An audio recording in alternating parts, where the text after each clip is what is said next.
magbabagong taon pa man din, buong mag-anak ng isang ginang sa TV Albay ang nailibing ng buhay dahil sa pananalasa ng isang low-pressure area na dating bagyong Usman. Pilit ding nagpapakatatag ang iba pang mga namatayan sa lalawigan, mag-isa man nilang haharapin ang bagong taon. 15 na po ang namatay sa buong lalawigan ng Albay. Kasama sila sa 68 kabuuang nasawi dahil sa masamang panahon. Nandun po ngayong gabi live si Bam Alegre. Bam. Mel, Mike Atom, papasok pa naman sana ang 2019 pero nasa ilalim ng state of calamity ang Albay. Sa kabila ng mga trahedya ng mga landslide, patuloy ang pagresponde ng mga otoridad sa mga nangangailangan ng tulong at naapektuhan ng sama ng panahon.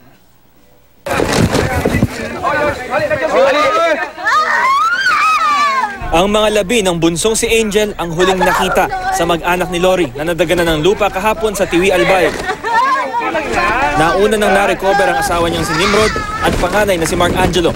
Palikas na sana sila nang abutan ng landslide. Kabilang ang buong mag-anak ni Lori sa siyam na nalibing dito sa Barangay Sugod dahil sa pagguhong dulot ng masamang panahon. Bandang hapon kanina nang ma-recover ang huling dalawang biktima, balot din ng putik ang kanilang mga katawan nang matagpuan ng mga otoridad. Sa Legazpi City, nakaburo lang mag-partner na sina Mauro Alegre at Mia Loreto, maging ang 3 taong gulang nilang anak na si Marco. Natutulog sila nang gumuho ang lupa sa kanilang bahay sa lungsod noong Sabado. 10 ang nakaligtas sa landslide pero wala na silang bahay. Hiram na ang lahat ng kanilang damit at di nila alam paano sila ngayong 2019. Nanay ako eh. Sasabi nga nila magkatatag ka kasi may mga anak ka pang umaasa sa'yo. Kahit na ganyan, dito na kami mag-celebrate ng bagong taon. Sa tala ng lokal na pamahalaan, 16 ang namatay sa Albay. Karamihan dahil sa pagguho ng lupa. Gayunman, bumubuti na ang lagay ng panahon at bahagyan na muli nakikita ang bulkang Mayon.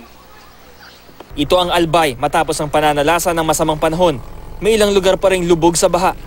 Sa Daraga, nagbayanihan ng ilang residente para tanggalin ang mga nakabarang basura sa creek. Di alintana kahit Makati na sa balat. Tulong-tulong na lang, walang magawa. Para hinahari kasi kami.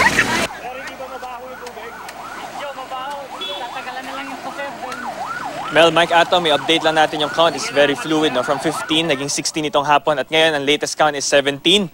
At meron pa ring 6 na nawawala. Yan ang latest dito sa Daraga Albay. Balik sa inyo. Maraming salamat, Bam Alegre.